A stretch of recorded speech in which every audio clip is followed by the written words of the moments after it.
Kalawan ngucap alhamdulillah wa syukrillah kahadrat ilahi rabbi nu dina ieu saat urang sareat tiasa ringmung deui kalawan mawa kasalamatan serta dijero syukur kadat anjeun.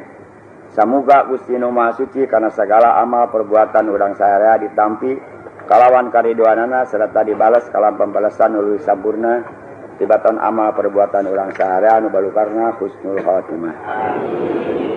Amin.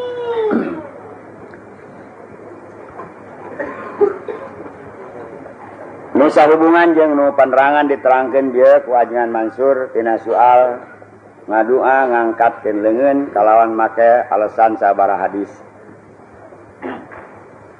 Anu sabaraha kemis ka tukang kuring geus diterangkeun tina soal pangangkatan leungeun tadi. Nyana hadis nu diterangkeun ku Anas la yarfa bisain illa fil istisqa eta teh dina Turmudi begitu kalian atau dina Ibnu Majah atau dina Nasai eta teh hadis khusus dina babu tarki rafil yadain fil kunut indal witri. Jadi Rasulullah tara ngangkatkeun panangan dua dina waktu ngadua kunut witir tara jeung ngadua anak kunut Rasulullah sok samemeh ruku. Nu dimatuhkeun doana nyaeta Allahumma hdini fi man hadaita wa afini fi man afaita jeung satuluyna. Jadi tara sote Rasulullah ngangkatkeun panangan dua hadis itu tadi spesial dina waktu ngadua kunut witir anu dilakukeun qabla ruku. Salian ti dinya mah tetep anjeunna ngalakukeun jeung diparentahkeun kudu ngangkatkeun panangan dua. Nu sakumaha bareto diterangkeun pernah Rasulullah ngangkatkeun panangan anu lilana sajam. Nyaeta ngadua ka Gusti Nu Maha Suci supaya saluruh umat anjeunna meunang pangampura jeung karidho Gusti Nu Maha Suci. Sanggeus sajam anjeunna ngadua kalawan tanah ka langit jeung ngangkatkeun panangan dua menang walaran ti Gusti Nu Maha Suci. Muhammad doa maneh diijabah saparapat umat maneh baris menang pangampura jeung kabawa ku maneh. Tuluy ayeuna sujud nganuhunkeun kana pangijabahna Gusti Nu Maha Suci kana pandua anjeunna. Tapi sanggeusna sujud sakali anjeunna ngadeg deui ngangkatkeun di panangan sada tangah di kalangit nu lilana sajam. Ngadua nu kadua kalina hayang sadayana ulah saperti lu. Diijabah deui tamahan deui santo Muhammad mah saperti lu deui. Sanggeus meunang walaran kitu jungkal deui sujud. Sanggeus nganuhunkeun disebutna sujud syukur. Sanggeus sujud cengkat deui anjeunna katilu kalina ngangkatkeun deui sarta ngadeg sajam lilana ngangkatkeun deui palangan dua ngadua hayang sadayana ulangan ukur 2/3. Menang deui walaran ditambah deui 1/3. Jungka deui sujud anjeunna nganuhunkeun ka Gusti Nu Maha Suci yen geus umat anjeunna baris terbawa 75% anu menang pangampura jeung karidho pangeran. Jungka deui sujud barang rek ngadua deui nu kaopatna sakitu ge umat maneh mah panglobana. Lamun dibandingkeun jeung umat-umat Nabi nu bara heula masih keneh loba umat maneh anu menang panarimaan ti Gusti Nu Maha Suci. Jadi tatkala Rasulullah ngangkatkeun panangan dua lain bedina istisqa. Ngan dina istisqa mah sakumaha diterangkeun tadi ngan ukur sakadar mubalaghah. Ai biasana ngadua ngan ukur maddul yaden sakieu. Tapi dina waktu istisqa mah nepi ka tinggal bawa dasna ieu kelek sakitu. Nanakeun kacida nuduhkeun kana iftiqarna Rasulullah kana datangna cai butuhna ka pangeran datangna rahmat kurnia nu biasa ngadungana ukur maddul yaden sakieu tapi dina waktu istiqomah nepi ka katinggal ayeuna sebutkeun mubalaghah. Tapi nu leuwih sajabate kitu nu leuwih kaharti kudu kuring nurutkeun tina ahli-ahli hadis Gentara sedang ngangkatkeun Rasulullah panangan dua dina waktu ngadua kunut witir qabla ruku. Hadis taksis keur eta. Dinu sajana mah tetep Rasulullah miwarang jeung anjeunna ngalampahkeun. Dina bada ruku atawa dina dua nu sajana. Eta sabagi tambahan penjelasan anu geus diterangkeun tadi ku Kyai Mansur sajabati hadis-hadis anu sajana. Oke, tambahan anu kadua. Pernah Rasulullah barena tepan Jumat. Tinggalian dina Turmudi atapi Nasai.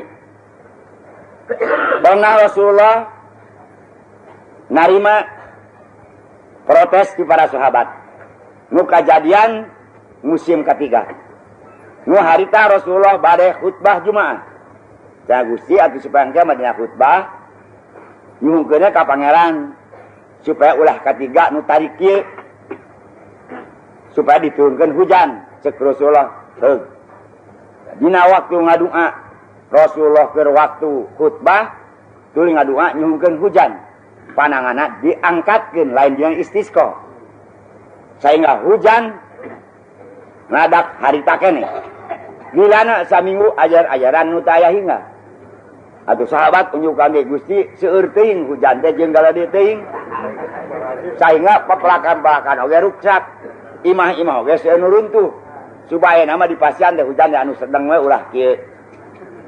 Ngadua deui dina minggu nu hareupna Rasulullah ka pangeran kalawan ngangkatkeun panangan dua dina waktu khutbah supaya hujan ulah terlalu loba. Nya diayakeun hujan Rabiul Bakra nu lantangan. Sehingga jadi sabab kasalamatan kana rupa-rupa pepelakan jeung kana rupa-rupa imah anu dibangun ku para sahabat. Nah, para sadaya jeung lamun urang ninggal we kulaga lege ne hiji jalma nu menta soner make ditampakeun leungeun. Kaban mentana teh lumayan. Jadi tidak mempunyai satu sifat goyatul iftikor. Sangat ngabutuhkeun. Ayeuna modelna bakat ku ngadua nama tapi sifat tata kabur dengan tadi katukangkeun. Tepan leuwih goreng henteu kajumlahkeun suul adab. Padahal eta termasuk sebagian daripada husnul adab alus tata karama jeung tana goyatul iftikor ti lahirna nepi ka batina. Lain ge ukur tadoru dina hatena tapi segala sifat tadoru tadi dibuktikan jeung jasadna. Nu sebutkeun tadoru au wa khufyah. Nu sebutkeun tadoru pokok pangkana nyaeta datangna dina hate. Goyatut tazallul anu katog ning ngarasaina. Goyatul iftikor katog ning ngarasa butuh. Goyatul iddiror kacida banget dah ngarasa madarat. Goyatul ingkicar sehingga nimbulkeun satu perasaan asa hancur karena terdesak dengan satu kamadaratan anu tumiba kana dirina. Para saderek nu tadi geus diterangkeun ku Kyai Mansur, loba jelema-jelema nu ingkar ka ahli tasawuf sabab henteu ngadua padahal cenah diparentah. Eta teh lain ahli tasawuf bae. Lamun urang maca sajarah Nabi Ibrahim, waktuna anjeunna diduruk ku Raja Numrud, didatangan ku sababaraha malaikat, di antarana malaikat Jibril, malaikat Israfil, jeung anu sajana. Hei Ibrahim, asal anjeun ngomong menta we dibantu pak kuring. Tangtu kuring baris ngadatangkeun hiji angin. Cek malaikat Israfil, nu ieu seuneut teh kabeh cenah hiber kabur ngaduruk imah-imahna jeung jelema-jelemana. Asa nyebutkeun heug we. Ah cenah moal. Datang malaikat Jibril. Ku kuring dek dikepuk ku jam-jam kuring. Sina pareum jeung sagala-galana sina balik ka Raja Numrud jeung ka rakyatna. Moal. Nah kudu kumaha atuh? Ah, daun ulung hidup juga butuh tibatan Allah. Jeung ka alhayat kuring moal ngadua, sabab Allah geus uniaeun kana pangabutuh kuring. Eta teh doa hene. Cocok jeung hadis qudsi inna ana ma'adoni abdi. Cek dawuhan Allah sanya kami nurutkeun kayakinan nu dipelak dina hatena. Cek nu dipelak ku Nabi Ibrahim dina manahna Allah uninga kana sagala kabutuh nu dieusikeun dina manahna Nabi Ibrahim. Karena camplengna tauhid. Teu galar giri ka mana ka meuni wungkul ngabulutkeun kapercayaan ka Gusti Nu Maha Suci sehingga Allah ngadawuhkeun wa qulna ya narukuni bardau wa salaman ala Ibrahim. Aquna jeung marentahkeun kami ya naru heseuneun kuni bardan maneh seuneun kudu tiis wa salaman ala Ibrahim jeung kudu nyalametkeun maneh seuneun ka Nabi Ibrahim. Eta teh akibat tina camplengna itikad yang Gusti Nu Maha Suci geus waspada geus uninga kana sagala gerak-gerikna gerak manusia boh gerak-gerik kumake jalan basa boh gerak-gerik kumake jalan laku atau gerak-gerik kumake jalan ahwal nyata pagawean hate. Nah dina pada melan hatena Nabi Ibrahim geus gemleng yen pangeran uninga yen anjeunna Nabi Ibrahim keur aya di jauh bahaya sarta uninga moal bisa nulungan deui iwa tidak anjeunna nu matak teu ngadoa. Jadi lain bae ahli-ahli tasawuf anu geus biasa dibaca ku urang imam anu bahkan Nabi Ibrahim sendiri henteu mempertunjukkeun doa naon bae oge iwa tinggal gemlengkeun itikad anu cambrang kana kawahdatan Gusti Nu Maha Suci. Junjunan urang sadaya nu behdieuna Nabi Muhammad sallallahu alaihi wasallam waktuna di Gua Hira nu anjeunna geus tertingker ku musuh malah eta guha nya di Gua Sur malah eta guha geus katincak bibirna ku pihak musuh malah Rasulullah ningali Sayyidina Abu Bakar oge ningali kana sukuna musuh ngurek ngaruksak ka anjeunna malah Sayyidina Abu Bakar ngarasa geter manahna buah-buah beunang. Nabi teu ngadoa saeutik oge. Anggur mere fatwa ka Nabi ka Sayyidina Abu Bakar la takhaf wa la tahzan innallaha ma'ana. Maneh ulah rek cieun jeung maneh ulah rek prihatin. Allah eta nu ngabarengan ka urang sadaya. Teu mempertuyukeun doa Allahumma salimni saeutik oge. Tapi ngagemblengkeun ku innallaha ma'ana. Jadi sekali jelema-jelema anu nyela kabeh jelema-jelema anu nyolok atawa anu moyok kana gerak-gerikna ahli tasawuf nu geus daluhur makrifat ka pangeran gorengna ahli tasawuf tara ngadoa lain sapanjangna lain setiap saat tapi sawaktu-waktu keur ngontres keur ngagemblengkeun tinjauan ka pangeran memang dicoba-coba. Sabab urang ayeuna moal bisa ngadatangkeun iman anu tasdik samemeh urang boga pangalaman. Nu matak ayeuna sakabeh jalma-jalma anu ma'rifat terutama Nabi Muhammad sallallahu alaihi wasallam keur ngadatakeun tasdikul qalbi. Ngabenerkeun kana wa'ad jeung wa'idna Allah. Saing ngabuahkeun sifat tawakal salilana kudu make jalan suluk mencari pengalaman mencari kejadian-kejadian keur ngabenerkeun benerna janji Gusti Nu Maha Suci saperti terjadi hiji jelema nu keur suluk ngaleos dirina ka hiji leuweung keur ngabenerkeun keur neangan saksi keur ngabenerkeun janji dawuhan Allah wa ma min dabbatin fil ardi illa 'alallahi rizquha. Cing nepi ka mana benerna teh teh. Nah aku dibarengan jeung kasab, dibarengan jeung ikhtiar, ada jeung kudu penta, ada jeung kumaha. Kamana nyoba lumpang ka hiji leuweung. Pabanggih jeung hiji guha. Asup mah di hiji guha. Cicing di dinya geus. Cing nepi ka mana ye benerna? Hayu keur jadi suluk, benerna janji pangeran. Wa ma min dabbatin fil ardi pananggungan Allah teh. Sapoe dua poe mah teu aya. Taka 3 poe na aya sudagar liwat. darah sisi jalan. Kahujanan gede, ngiuhan heula, teu aya tempat nungan iwa eta guha. Barang sup ka jero gua, nah aya jelema ieu. Jelema naon kitu ye? Pamuasa ieu jelema kalaparan. Tah eta diguang, digeuing di rumah gomek teh. Wah, cilaka cenah ieu mah. Tapi kucap kijit kan napasna masih kana aya amakan. Sebab cuma ayeuna cenah. Bere susu. Tadi bere cai, di bere susu teh dibalamkeun geus. Teu hayang nginum. Cing nepi ka mana ieu? Bakat eta si sudagar nyaah. Ka eta jelema masih aya harapan hirup. Nyokot peso, dicokel, rek ngasupkeun cai. Barang aya dicokel, atuh bae ngabala katak seuri.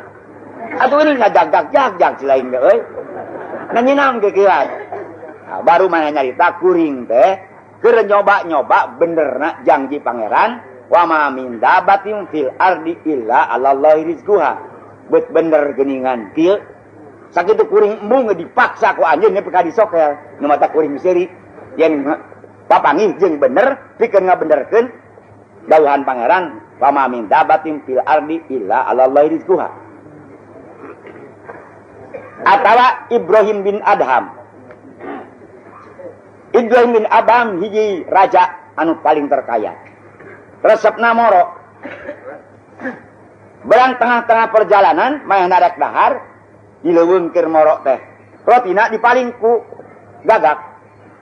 Barang dipaling muncul urang teh teu uyahan ieu gagak. Saking geus anak sila rek barang hal celemun leos. Tapi anak Ibrahim bin Adham oge moro na teh lain moro biasa. Sabab antara wali na pangeran jeung pangeran teh ibarat jelema nu moro. Pangeran ibarat mencekna, urang ibarat anu keur neangan mencek. Jelema nu hayang usul ka pangeran eta teh ibaratkeun sajelema anu moro. Sanggeusna ayeuna si rotina dipaling teh ku manuk dituturkeun ka mana ieu manuk teh. Da moe nya manuk di leuweung beuki roti. Tutur-tutur ai kecek ka tempat tuturkeun celek. Ai nyampak teh didinya teh si eta gagak teh keur ngawal-walwal roti ka hiji jalma anu ulang dibegal. Dibegal dituna di tengah leuweung. Awakna kabeh diringkus. Tak ayeuna sama diringkus teu meunang balang karana naon. Nya di parabana teh ku gagak anu meunang maling tadi. Tak balem eta teh. Geus balem teh dibetek eta ku sukuna. Sungutna si eta jelema teh. Sanggeus tadi dibukakeun si rotina diasupkeun ku sungutna baru didahar. Ibrahim bin Adham ngarti bener janji pangeran wa ma min dabatin fil ardi illa 'alallahi rizquha. Semua mun jilbak nulubak libuk sadan di leuweung kumaha wae oge sapanjang di mana cicing dinya milik aya bener. Malah ti harita pisan Ibrahim bin Adham ninggalkeun karajaanana jeung sagala-galana terus mainna suluk menjadi ujlah. Jadi terbuka bisa hayang bisa ma'rifat ka pangeran. Ta ayeuna jelema-jelema nu keur mencari tasdik. Suluk adalah kabeh kitu. Jelema nu keur suluk mah artina suluk teh keur nyuk garur mapai sungapan. Hayang bisa mulih ka jati mulang ka asalna. Da asal ge roh mati Gusti Nu Maha Suci, hayang bisa balik deui kadat Gusti Nu Maha Suci. Moal bisa balik deui kadat anu suci lamun teu make kasucian jiwa. Moal bisa suci jiwa sapanjang urang masih kana iktimad ka makhluk. Coba-coba ayeuna ngalakeun tajrid, tinggalkeun segala asbabiyah dunyawiyah, tinggalkeun segala makhluk, rek ngudag ka pangeran nepi ka mana? Tarbiyah pangeran nu tibakeun kana dirina. Kanu keur mencari tasdik mah rata-rata cara ngadaru'a. Hayu bangsa urang mah tuh dan can jadi suluk, can jadi salikin. Karek teu bawa ke jawa tengah poe ge aduh Gusti, can aya kejaun budak teh saurik muga Gusti masihan. Da urang mah can jadi salikin anu keur mencari tasdikul qalbi. Di mana urang geus aya tasdikul qalbi. Biwa'dillahi wa wa'idihi mangka di dieu jelema karek bener munajatna bener nu sakumaha diterangkeun dina rukun agama pas syariatu anta budahu wa tariqatu antak sudahu wa haqiqatu antashhadahu. Syariat benerna ibadah nyata amal soleh. Hate benerna patekadan atau paniatan jeung tujuan. Roh bener musahadahna ka pangeran. Pas syariatu antak budahu wa tariqatu antak sudahu wa haqiqatu antashhadahu. Nu sakumaha minang disindirkeun ku diri kuring atawa dicaritakeun syariat atawa jasad narima dina ikhtiar jeung kasab, ati diajar tu marima ka pasti, roh urang yang ngarep kadat nu ngadamal pasti, rasa urang daek ngarasakeun hikmatna pasti. Kakalek urang ieu datang sifat tasdik. Tak urang ayeuna syariat teh encan ngabogaan tasdik nu bener mah. Sablam urang geus ngabogaan tasdik nu bener biwa'dillahi wa wa'idihi baris ngentingkeun jelema kana sagala jalan jeung pagawean pi akhirateun anu leuwih panjang jeung eueuh pentaaneun tibatan jelema ngagugulung pi dunyaeun nu tinggalkeun. Kapan urang mah kieu lamun boga duit 1 juta dipake nyieun gedong jeung meuli sawah. Lamun melek 100 atau 1000 perak keur agama asa geus gede teuing, itu can aya tasdikna teh. Namana keur urang. Tah lamun urang dina hate aya paribasa mana keur urang, teh tela urang can aya tasdik. Naon sababna? Sabaraha geus ceuk tasdik mah kieu. Barang nu didikeun ka batur, ka fakir, ka miskin, ka yatim, ka jelema nu lapar, atawa dipake ngaluhurkeun agama, tah eta nu keur urang mah. Barang nu dihakan ke urang encan tangtu keur urang sababna sang kita sebut teh beung dipake bakti beung dipake doraka. Urang ngabogaan kapercayaan asa keur batur teh sabab urang encan ngabogaan sifat tasdik. Lamun geus sifat tasdik mah tah dina terangkeun dina doa tadi naon cenah? Bocek.